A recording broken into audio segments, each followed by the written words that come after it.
मलायका अरोराचे वडील अनिल अरोरा यांच्या निधनावरून मुंबईत एक धक्कादायक बातमी समोर आली आहे।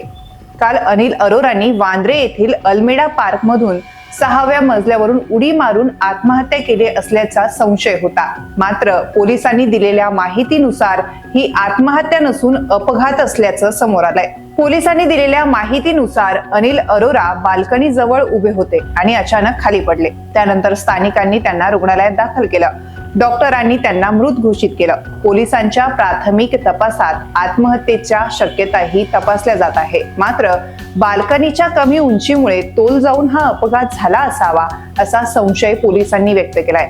संपूर्ण घटनाक्रम आज तपासून पाहिला असता आणि पुढील चौकशीतून नवे खुलासे होण्याची ही शक्यता वर्तवली जात आहे। अनिल अरोरा हे मर्चंट नेव्ही मध्ये काम करत होते। ते 80 वर्षाचे होते आणि गेल्या वर्षी त्यांना मुंबईतील एका रुग्णालयात दाखल करण्यात आलं होतं। मात्र त्यांची आरोग्यविषयक समस्या कोणीही सांगितलेली नाही। याबद्दल अधिकृत माहिती देखील मिळालेली नाही। मुलगी मलायका अरोराचे आई वडील विभक्त झाले होते। त्यावेळी मलायका केवळ 11 वर्षाची होती। मलायका पुण्यात कामानिमित्त आली असताना ही दुःखद घटना घडली। वडिलाच्या निधनाची बातमी समजताच तिने तातडीने मुंबई गाठली।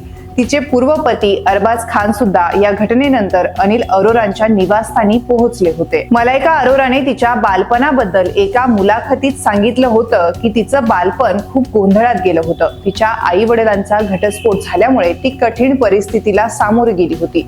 तसेच ती म्हणाली होती की जीवनातील कठीण काळच आपल्याला सर्व गोष्टींचे धडे शिकवतं। मलायका अरोरा आणि अरबाज खान यांच्या 19 वर्षाच्या वैवाहिक जीवनानंतर 2017 मध्ये त्यांनी घटस्फोट घेतला। त्यांच्या अरहान नावाच्या मुलावर त्यांनी एकत्रितपणे लक्ष केंद्रित केलंय।